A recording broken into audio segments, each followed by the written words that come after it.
ये है हमारी पृथ्वी, जो अंतरिक्ष से ऐसी दिखाई देती है। उसके बाद सबसे नजदीक है हमारा चांद। उसके बाद शुक्र यानी कि वीनस, बुध यानी कि मरकरी, और उसके बाद हमारे सौरमंडल का जनक सूर्य आता है। यदि हम सूर्य से दूर जाने के क्रम में देखेंगे तो फिर मार्स यानी कि मंगल ग्रह, बृहस्पति यानी जुपिटर, शनि यानी सैटर्न, अरुण यूरेनस, और अंत में आता है वरुण यानी कि नेपच्यून ग्रह। पर क्या यही हमारे सौरमंडल का अंतिम किनारा है? सौरमंडल क्या है? सौरमंडल कहां तक फैला है? सौरमंडल की आखिरी चीज क्या है? ग्रहों की दुनिया कहां तक है? ग्रहों के बाद क्या है? सूर्य का गुरुत्वाकर्षण बल यानी कि ग्रेविटी कहां पर जाकर खत्म होती है? क्या कभी हम सौरमंडल को पार कर पाएंगे? और क्या सौरमंडल इतना ही है जितना कि वैज्ञानिकों ने इसकी कल्पना की है? इस बात को हम भली भांति जानते हैं कि हमारे सौरमंडल में 8 ग्रह हैं, जो कि पहले 9 हुआ करते थे। सौरमंडल की शुरुआत हमारे सूर्य से होती है, जिसमें शुरुआत के 4 ग्रह को स्थलीय ग्रह कहा जाता है, जिसमें मरकरी, वीनस, अर्थ और मार्स शामिल है। ये वो ग्रह है जहां पर जमीन है। पृथ्वी के अलावा सारे ग्रह आज वीरान पड़े हैं। और बात करें सूरज और मंगल ग्रह के डिस्टेंस की, तो मंगल ग्रह सूरज से 22 करोड़ 80 लाख किलोमीटर दूर है। इन 4 ग्रहों के बाद एक ऐसा क्षेत्र आता है जहां पर लाखों की संख्या में एस्ट्रॉइड है। इस जगह को एस्ट्रॉइड बेल्ट के नाम से जाना जाता है। एस्ट्रॉइड बेल्ट में मौजूद छोटे बड़े सभी ऑब्जेक्ट सूर्य की परिक्रमा करते हैं, जैसा कि बाकी ग्रह करते हैं, पर इन्हें ग्रह नहीं कहा जा सकता। आपको बता दें कि asteroid belt 14 crore 9 lakh kilometre के क्षेत्र में फैला हुआ है, जो कि सूर्य से 32 करोड़ 91 लाख किलोमीटर से शुरू होता है और 47 करोड़ 87 लाख की दूरी में फैला हुआ है। आप कहीं फुटेज में देखते हैं कि एस्ट्रॉइड काफी नजदीक दिखाई देते हैं, मगर रियलिटी में ये बहुत दूर दूर होते हैं। यदि इनके बीच से किसी स्पेसक्राफ्ट को गुजारा जाए तो बिना टकराए आराम से गुजर जाएगा। इस क्षेत्र को पार करने के बाद सौरमंडल के बाहरी ग्रहों की दुनिया आती है, जिसमें जुपिटर, शनि और यूरेनस, नेपच्यून जैसी ग्रह शामिल हैं। इन ग्रहों को गैसीय प्लेनेट भी कहा जाता है, गैस दानव भी कहा जाता है। सौरमंडल का सबसे अंतिम वाला प्लेनेट नेपच्यून है, जिसे वरुण ग्रह कहा जाता है। ये सूरज से लगभग 4.5 अरब किलोमीटर की दूरी पर है। इसके बाद आता है प्लूटो, जो कभी सौरमंडल का 9वां ग्रह हुआ करता था, लेकिन आज एक बौना ग्रह बनकर रह गया है। दोस्तों, 1990 के दशक तक हम इंसान प्लूटो को सौरमंडल की बाउंड्री मानते थे। हमारा मानना था कि प्लूटो ही सौरमंडल की आखिरी बाउंड्री है, आखिरी टुकड़ा है। मगर फिर साल 1992 तारीख 29 अगस्त, वैज्ञानिकों की एक टीम अंतरिक्ष में टेलीस्कोप के साथ नजर गड़ाए बैठी थी। तभी उन्हें अंतरिक्ष में कुछ ऐसा नजर आया जो कि सौरमंडल की परिभाषा ही बदलने वाला था। वैज्ञानिकों को अंतरिक्ष में कुछ डॉट जैसा नजर आ रहा था। उसके बाद वैज्ञानिकों को पता चल गया था कि वहां पर कोई 1-2 ऑब्जेक्ट नहीं, बल्कि इस तरह के ऑब्जेक्ट से पूरा का पूरा क्षेत्र भरा हुआ है। इन्होंने पूरे सौरमंडल को घेर रखा है, जो कि एक डिस्क के रूप में सूर्य का चक्कर लगा रहा है। और इसी तरह वैज्ञानिकों ने कुइपर बेल्ट को खोज निकाला। कुइपर बेल्ट की खोज के बाद सौरमंडल का क्षेत्र अरबों किलोमीटर बढ़ गया।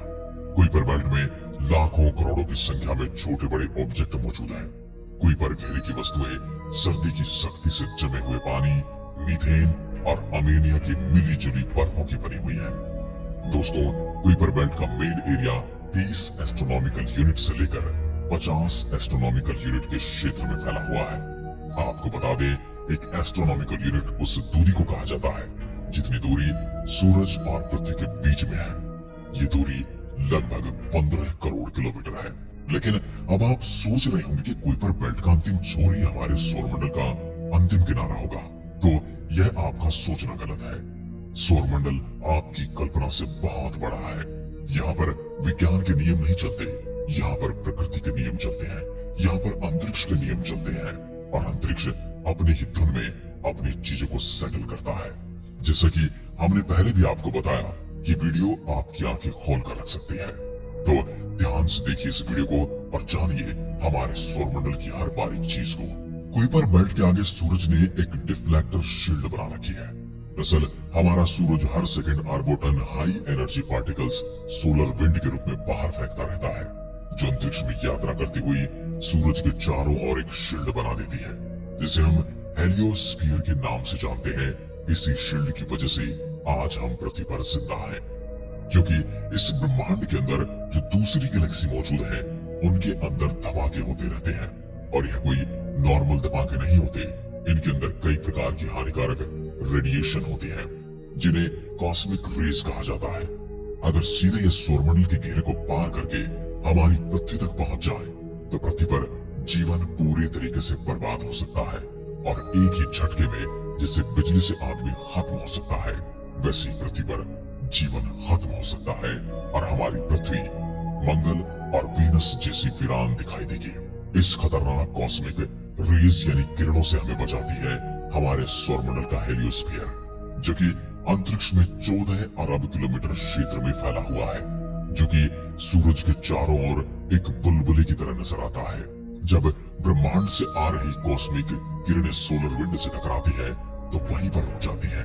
और फिर से वही सवाल, क्या सौरमंडल हेलियोस्फीयर तक ही सीमित है? लेकिन हम आपको बताते चले कि सौरमंडल इससे भी कहीं आगे तक फैला हुआ है। दोस्तों, आपको पता होगा वॉयेजर अंतरिक्ष, जो कि अमेरिकी स्पेस एजेंसी नासा द्वारा 1977 में अंतरिक्ष में लॉन्च किया गया था। इसका सबसे बड़ा मकसद था सौरमंडल के ऐसे रहस्यों से पर्दा उठाना जिनसे आज तक इंसान अनजान था।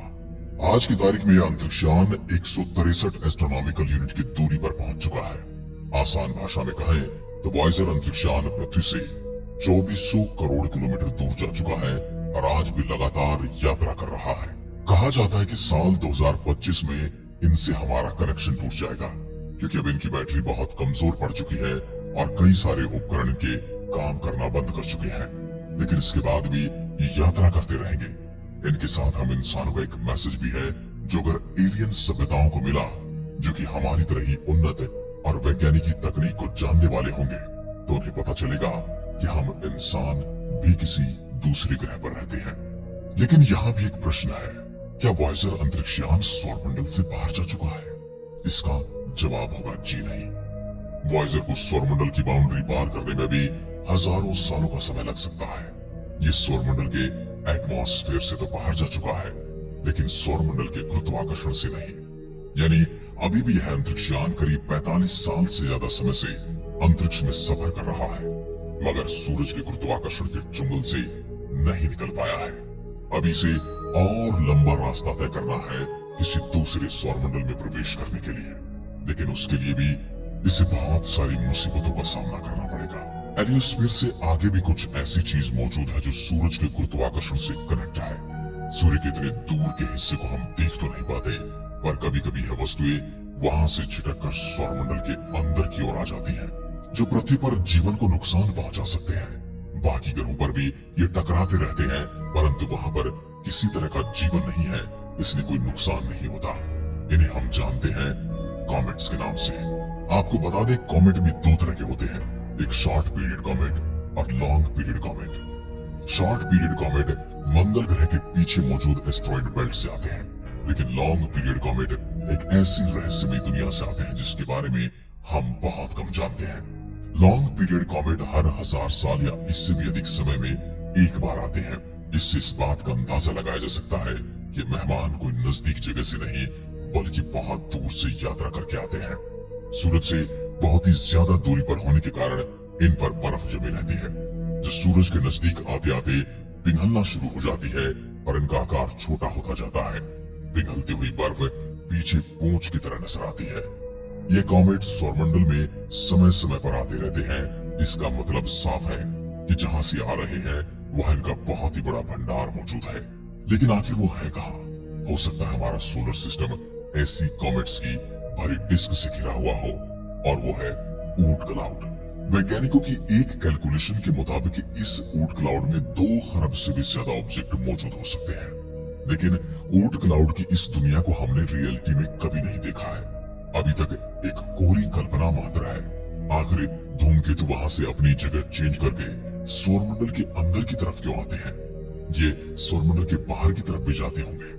इसके ऊपर कुछ वैज्ञानिकों का कहना कि वहां पर कुछ ऐसा ऑब्जेक्ट मौजूद हो सकता है जो उन्हें डिस्टर्ब करके इधर उधर धकेल रहा है या उनके बीच में टकराव की वजह बन रहा है। वैज्ञानिकों की माने तो इस ऊंट क्लाउड की गहराई में एक स्टार मौजूद है जिसे वैज्ञानिक नेमेसिस नाम से जानते हैं। मगर अभी तक तो ये केवल एक कल्पना है, इसे वैज्ञानिक अभी तक सिद्ध नहीं कर पाए हैं। अगर इस तरह का कोई ऑब्जेक्ट वहां पर मौजूद है, वो चमक क्यों नहीं रहा है? इस पर वैज्ञानिकों की माने तो यह एक ड्वार्फ स्टार है। ड्वार्फ स्टार उस तारे को कहा जाता है जो वजूद में नहीं आया था। दोस्तों, अगर बात की जाए ऊंट क्लाउड का एरिया की, तो यह 5000 एस्ट्रोनॉमिकल यूनिट से लेकर 1 लाख एस्ट्रोनॉमिकल यूनिट तक फैला हुआ हो सकता है। तो आप इस बात का अंदाजा भी भली भांति लगा सकते हैं कि कितना बड़ा क्षेत्र है। लेकिन अगर बात की जाए हमारे सूर्य के सबसे नजदीकी स्टार की, तो वह है अल्फा सेंटोरी, जो सूर्य से लगभग 4.243 प्रकाश वर्ष दूरी पर है। एक प्रकाश वर्ष वह दूरी है जो 1 साल में प्रकाश तय करता है। अल्फा सेंचुरी के पास भी हमारे सौरमंडल की तरह ऊंट क्लाउड मौजूद हो सकता है। कुछ ऑब्जेक्ट आपस में मिलते जुलते रहते हों। इन दोनों तारों के बीच जो जगह मौजूद है, हो सकता है वहां पर हमारे सौरमंडल का आखिरी छोर मौजूद हो। यदि हम ये मानकर चले कि हमारे सबसे नजदीकी सौरमंडल की बाउंड्री और हमारी बाउंड्री कहीं पर मिलती है, तो इसका अंदाजा आप लगा सकते हैं। तो कम से कम वह दूरी 2 प्रकाश वर्ष की जितनी बड़ी होगी।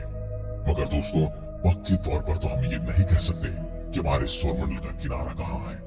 अगर हम प्लेनेट को शामिल करके सौरमंडल का किनारा देखें, तो वह नेपच्यून तक हो सकता है। लेकिन अगर बोले ग्रह को शामिल करके सौरमंडल का किनारा देखा जाए, हमारा सौरमंडल कुइपर बेल्ट तक हो सकता है। लेकिन हमारे सौरमंडल का गुरुत्वाकर्षण का अरबों किलोमीटर तक दूर तक मौजूद ऑब्जेक्ट को इफेक्ट करना इसे और भी विशाल बनाता है। अगर उसे ध्यान में रखते हुए हम सौरमंडल का अंतिम किनारा डिफाइन करें, यह ऊंट क्लाउड से भी परे हो सकता है। मगर दोस्तों, ऊंट क्लाउड अभी एक थ्योरी है, तो हम पक्के तौर पर तो कुछ कह नहीं सकते। अभी तक हमें सौरमंडल के बारे में बहुत कुछ जानना बाकी है। तो आप समझ ही गए होंगे कि हमारा सौरमंडल का दायरा किस हद तक सीमित है। लेकिन अगर वाकई में ऊंट क्लाउड के बाद हमारे सौरमंडल का अंतिम किनारा है, तो जो 2012 में कहा जा रहा था कि वॉयेजर अंतरिक्षयान सौरमंडल के किनारे को पार कर चुका है, वो बात झूठ साबित हो जाती है।